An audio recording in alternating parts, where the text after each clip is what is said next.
Hi guys, welcome to our channel mister సిసింద్రి.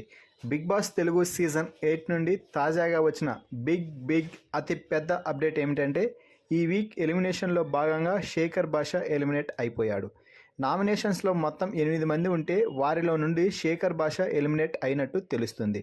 Shekhar భాష కంటే worst contestants big boss హౌస్లో ఇంకా చాలామంది ఉన్నప్పటికీ సరైన పిఆర్ టీం లేకపోవడంతో పాటుగా ఈ వీక్ శేఖర్ భాషకి బిగ్ బాస్ సరైన స్క్రీన్ స్పేస్ కూడా ఇవ్వలేదు.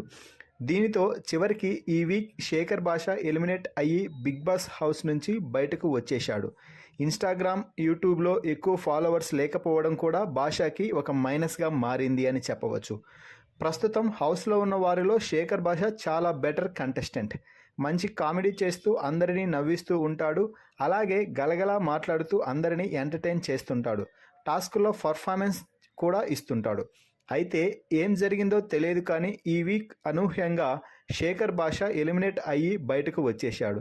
శేఖర్ భాష ఎలిమినేషన్కి మరో ముఖ్యమైన కారణం అతని ఫ్రెండ్ ఆదిత్య ఓం అని కూడా చెప్పవచ్చు. చాలా సిల్లీ రీజన్తో భాషను నామినేట్ చేసి ఈరోజు ఎలిమినేషన్కి కారణం అయ్యాడు. అందుకే బిగ్ బాస్ నామినేషన్స్ సమయంలో చెప్పే రీజన్స్ కరెక్ట్గా ఉండాలి అని చెప్తాడు, కానీ వాటిని కొంతమంది పాటించరనుకోండి. ఏదేమైనా మినిమం 6 వారాలైనా ఉంటాడు అనుకున్న శేఖర్ భాష రెండో వారమే ఎలిమినేట్ అయ్యి బయటికి రావడం నిజంగా బాధాకరమైన విషయం. శేఖర్ భాష ఎలిమినేషన్పై మీ స్పందనను కామెంట్స్లో తెలపండి. ఈ వీడియోకి ఒక లైక్ చేసి షేర్ చేయండి. Please subscribe our channel mister సిసింద్రి.